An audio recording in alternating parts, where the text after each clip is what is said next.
I had every single symptom of DPDR. I thought I was insane. I thought my life was fake. And then my thoughts were like racing, going in circles. First, a question would come in my head: am I real? This is real. Then I would fight it. I would just think about that. Like that thought would lead me to another thought and another thought. And it was just an endless cycle of just thinking all the time. And I was so afraid. I felt like I'm going to be stuck in this high trip forever.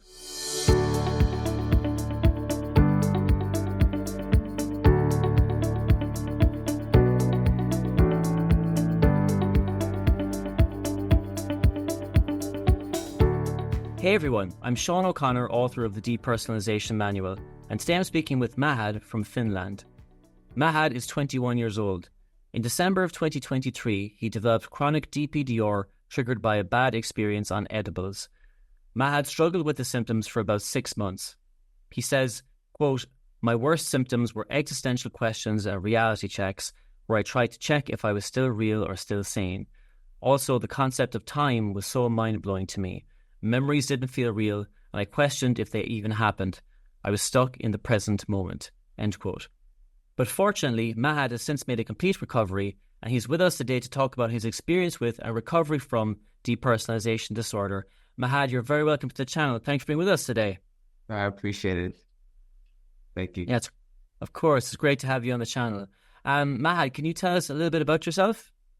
Yeah, so I live in Finland and I study software engineering right now. And we are on a summer break, so I'm just taking time off and chilling with friends. That's cool. What is Finland like? I've never been. Finland is like it's really calm nature. There's a lot of nature here. You can go like outside, only see trees, or you can go into the city. But I usually live next to the nature area where the forests are and the beaches. So I go to the forest and to the beaches with my friend and have fun there. That sounds like a good lifestyle. Sounds a lot like Ireland as well. You know, I must come and visit sometime. Yeah. So Mahad, can you tell us a bit about your experience with depersonalization and how did it start for you? So the first time it started was December 2023. I was outside with my friends and I ate edibles for the first time in my life. And usually I'm a person, when I smoke, I never get high or any effects. So I thought this edible is not going to do anything to me. So when it hit really bad. And the trip was so bad where it felt like time stopped. And everything around me stopped, and it was just me. I was stuck in this moment. I had every single symptom of DPDR. I thought I was insane. I thought my life was fake. And it stayed with me for 2 days. And then it went completely away for like a month almost. And one night, usually back in the days, I used to watch Walking Dead before I went to sleep. So I would put it on and fall asleep, Walking Dead on. So one night I was watching Walking Dead and I fell asleep, and then I woke up to a sound in the show. It woke me up and I had a really bad panic attack where I felt like I was back in the same feeling as I was before. And it felt like I never left the feeling like I died that night when I took the edibles. It felt like I was already dead and these feelings are never going to leave. And from that day forward, till May, it lasted 24/7. It was all the time. Wow. Yes, it's such a difficult experience. And can you tell us some more about the experience with the edibles, Mahad? So were you with friends? Yeah. And was it that you had that you'd taken too much? It was more intense than you had anticipated. I mean, it was way worse than what I anticipated. I was with friends. We were supposed to eat the cookies and then go watch a movie. And so we ate the cookies. We went to watch the movie, and nothing happened to me. I was still like sober, and my friends, they were already gone. They had already experienced, and I was like, okay. The movie ended. It was 2 hours long movie. It ended. I was still okay. But the moment when I went back to the car, is when it hit me. It felt like we were dropping off my friend who lived 15 minutes away from the theater. And that car drive felt like, it felt like 100 years. It was so bad. It felt like every second was like 1 year. And I was so afraid. I felt like I'm going to be stuck in this high trip forever. And it was so scary. I was like praying to God, please help me, please help me. It felt like 1,000 years, the whole car drive. And the car broke down also on the road. It just broke down. And the worst part is we can't go home in a long time. So I was outside losing my mind, and I can't even go home. But then end of the day, this like guy saw us on the street and took me home. And I went home, I fell asleep. Next day, same thing. I still had the same feeling on, but not as intense as it was. And then it just went away on the third day. I went back to work. Right. So the cookies took a bit longer to have their effect on you, but it was very intense, and it lasted for quite a long time. Yeah. So yeah, and sounds not too dissimilar from my experience with having the bad weed experience that triggered it for me. When I was in Amsterdam, and I came down and I was okay, but there's often then a delay between the first experience and then the onset of the panic or DP. So Mahad, so you went back to work. Yeah. And so tell me, what was that? So things were back to normal, and then what happened? Things were back to normal. I worked. It was like a winter contract. I was only the month of December working for this postal company where you have to, people's posts you have to like organize. So I went there. I went back there and I worked the whole of the December. Nothing bad happened. Then my school started in January, like 5th of January or 10th of January. And on the first days of school, that night happened. All of a sudden, I was completely normal, completely fine. And then when school started, that night when I was walking it, I just woke up in a panic state, and I was stuck in that state. And I almost failed school, but I just forced myself to go. Like with every single, like I tried to motivate myself. It felt like climbing Mount Everest every single day. It can be such a difficult experience, especially when you are in the midst of, intense stress or intense study, or a job that can be quite demanding. But can you tell us about the symptoms you experienced in that time, Mahad? So the worst symptom what I had then was distorted vision. It felt like everything was moving far away, coming back, like I'm on a boat, like everything is just going up and down. And then my thoughts were like racing, going in circles. Like I would argue with myself. Like first a question would come in my head, am I real? This is real. Then I would fight it. I would just think about that. And that thought would lead me to another thought and another thought. And it was just an endless cycle of just thinking all the time, plus the feeling of like dizziness. It was a mess. And I thought I had schizophrenia when I went to the internet. I was like, no way I'm going insane. And the panic almost made it even worse. Were you speaking to your friends about this, or parents or doctors, or were you able to communicate what was happening? I mean, I didn't tell anyone who I knew, anyone. My family was away, so I was alone in the house for the whole entirety of that time. I was alone in the house, and I didn't want to tell my friends about it. I don't know why, I just kept it with me. But I went to the doctors. I told the doctors what it was, and they told me you just have anxiety and maybe panic disorder. But that didn't help me. They just told me something I already knew. Was there any suggestions for how to address the anxiety? I mean, they told me to do breathing techniques. They sent me this link to this website where there's like a whole Bible of how to get rid of anxiety. I read it, And I mean, I couldn't even read because I couldn't focus on anything.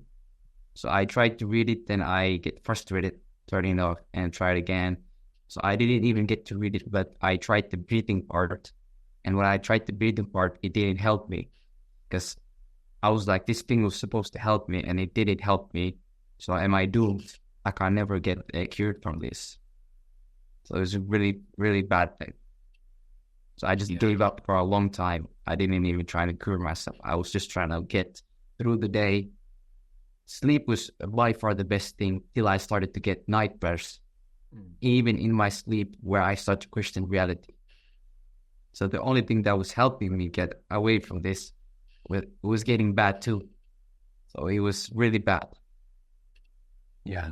I had a very similar experience where I started having nightmares, and in the nightmares I would be panicking and experiencing DPDR, and then I would wake up straight into a panic attack, an actual panic attack in DPDR, and thinking to myself, there is no escape from this.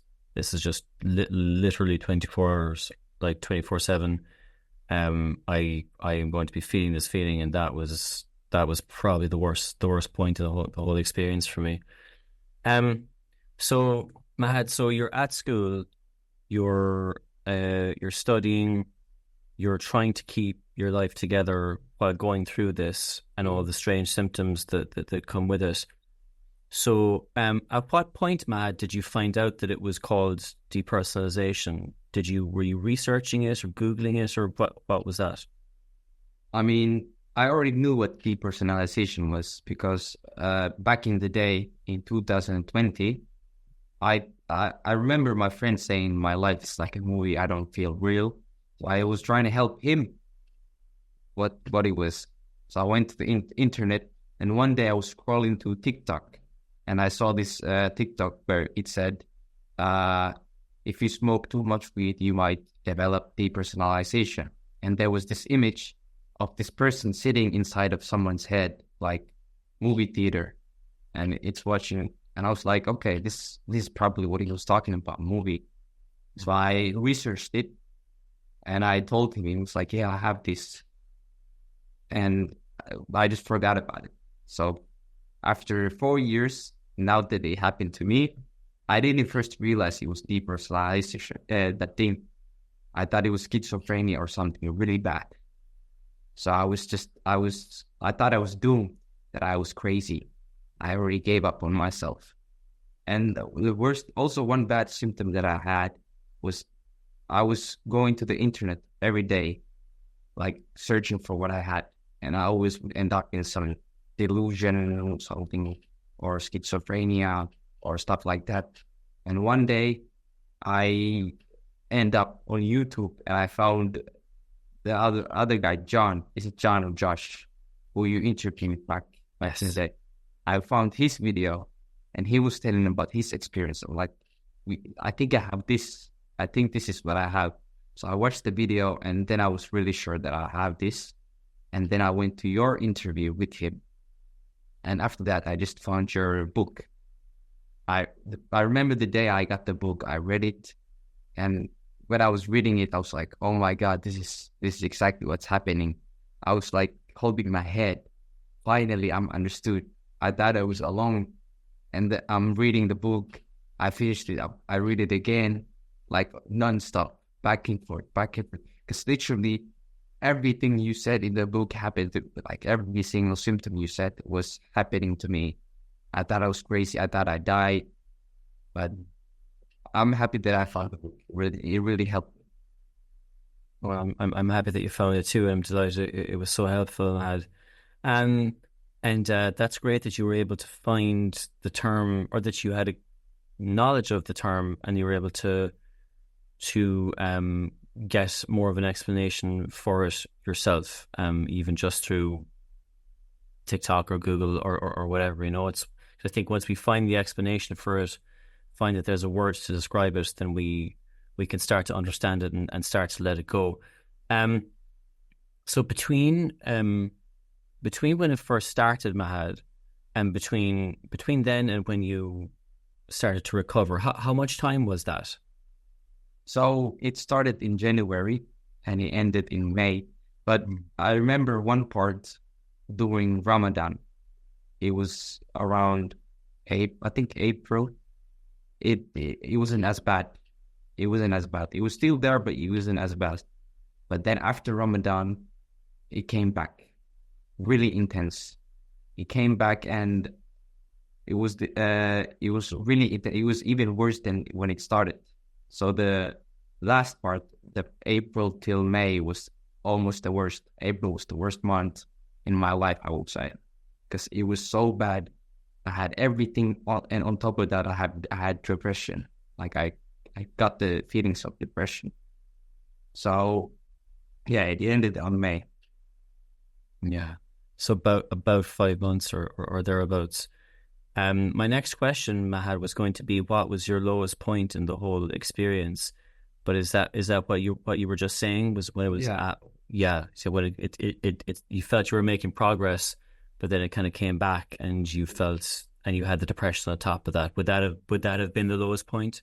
That was definitely the lowest point. I remember I didn't go to school for Ramadan. I just stayed home. So it was really nice. Then after Ramadan, I went back to school, and then it came back.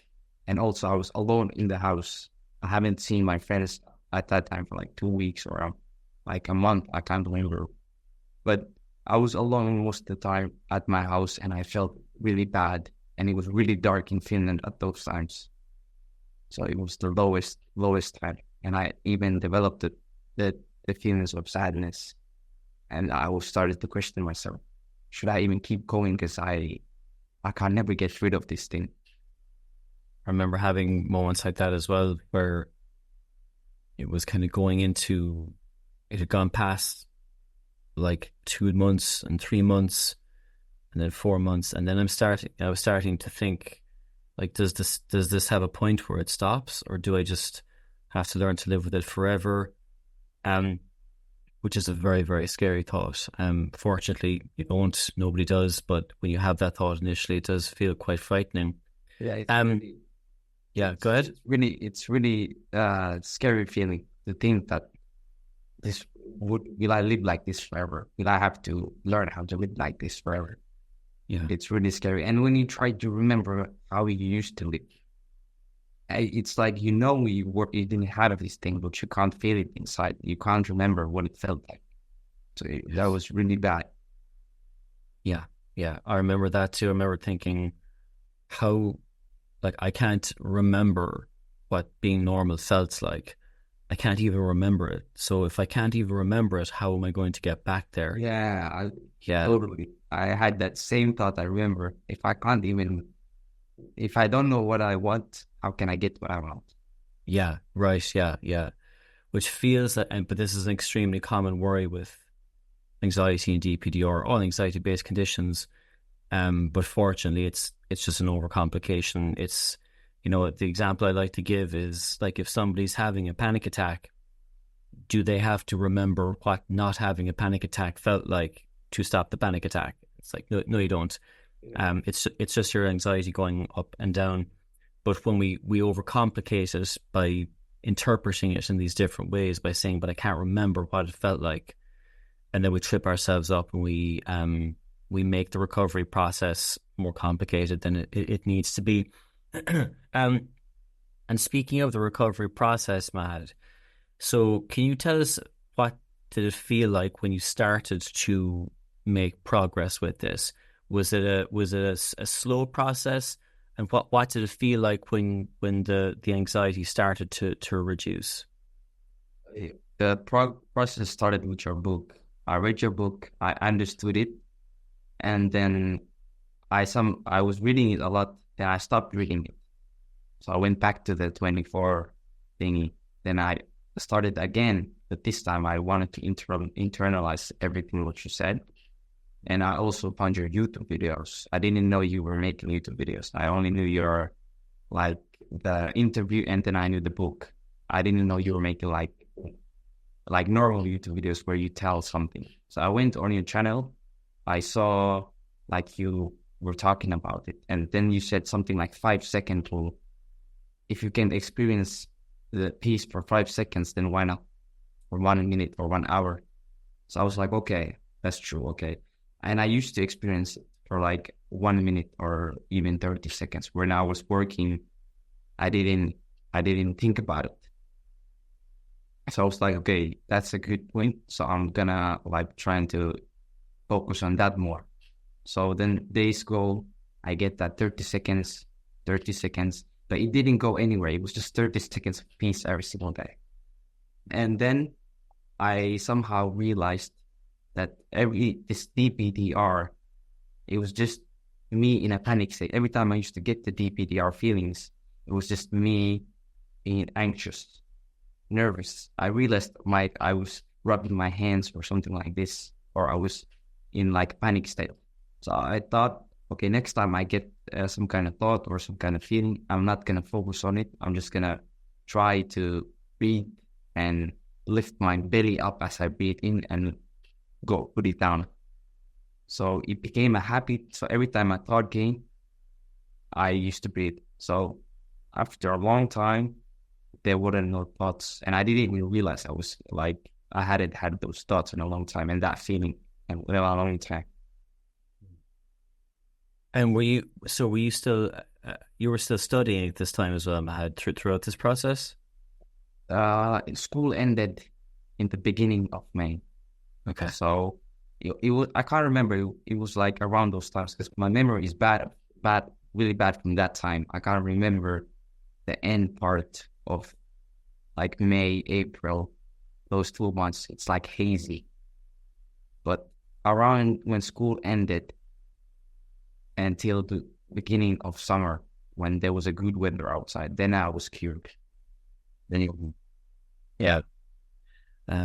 That's nice. A nice time for recovery to happen when you can actually go outdoors and take walks. And in Finland, it must have been pretty beautiful. Yeah, Finland during summertime is a paradise, but during winter times, this is Arkham City, Gotham. It's really dark. It's really dark. Yeah. Dark for like most of the days. There's only light for like 5 hours, and then it's just darkness. Yeah. And I think that's also a big reason why I developed that thing. Because year before I lived in Egypt, a vibrant city with it was super nice. It was super light, and you can go to the beach. It was nice. Then I come back in September to Finland when the darkness starts. So I think that's what like started growing inside of me. Then when I ate the cookies, it just came out. Nice. So now that you've recovered, Mahad, a question that people always ask me is, can you really get back to normal after recovery? I think you can get even better. Let's say you're here and DPDR is here, and then after DPDR you're here. Because now, let's say before DPDR, you didn't have tools for life. And then DPDR gives you the tools. And then now, if you get any type of problem in your life, you can get over it.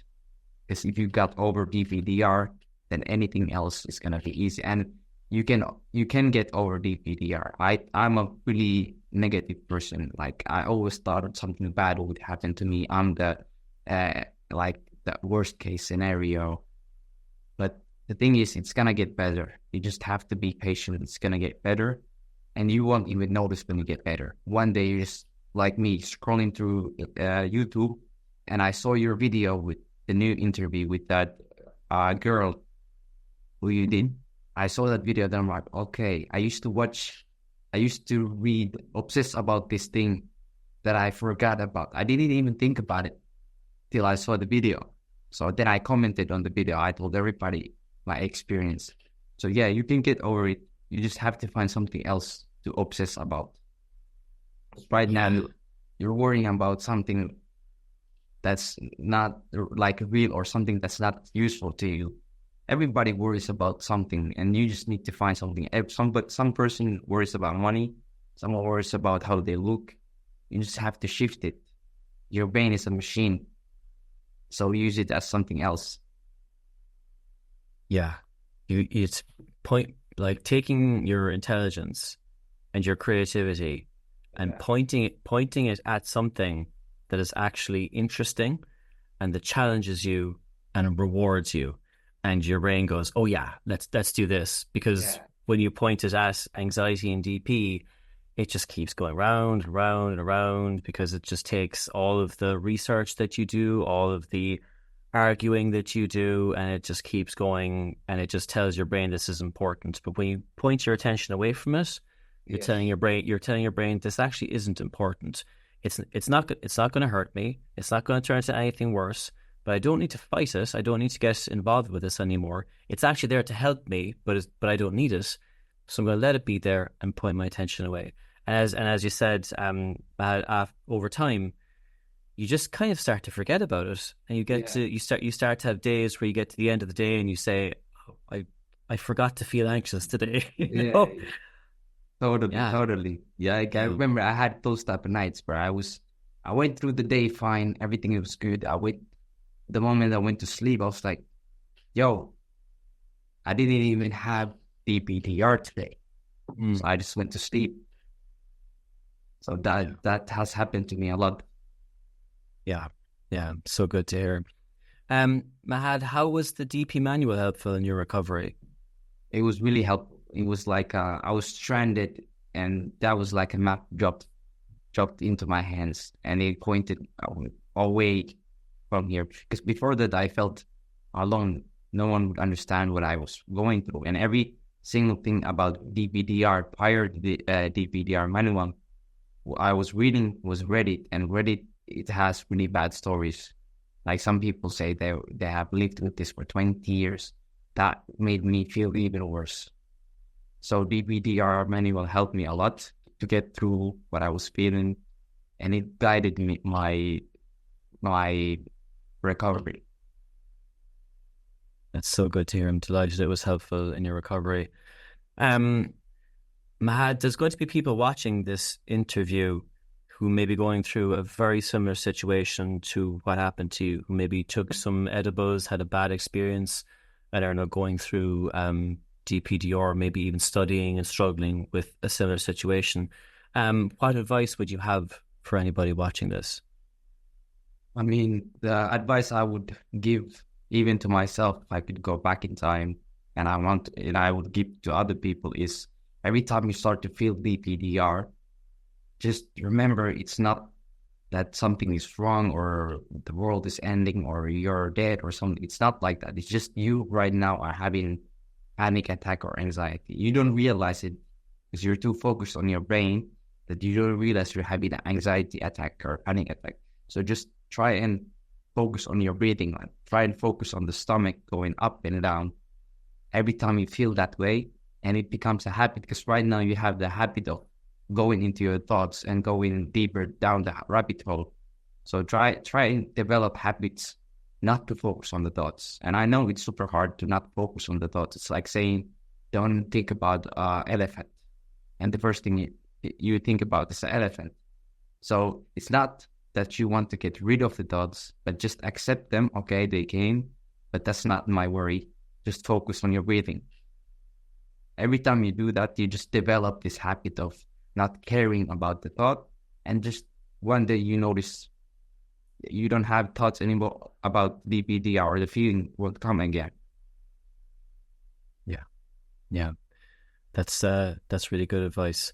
Mahad, I've got one more question for you. Have you been watching the new series of The Walking Dead, the Daryl Dixon one? I haven't watched season 2, right? Same. I haven't watched that yet. Yeah, I don't know. But I was just reading there's reviews of the new season that's specifically about the Daryl Dixon character. Yeah. And it's meant to be fantastic. The reviews are really, really good. I need to watch that because usually when I watch Walking Dead, I watch the first 4 seasons because that's what I grew up with. Really, that's my like the favorite 4 seasons. So, but I should try that new like a spin-off series of that. Yeah, I haven't watched that. Yeah, I must check it out too. When the reviews are that good, I think I have to go take a look. Mahad, it's been so lovely to speak to you. Thank you for joining us on the channel today. I'm delighted that you're doing so well, and best of luck in your career moving forward and life in Finland. And yeah, it's been great to chat to you, man. Thank you. Take care. Bye-bye. Bye-bye.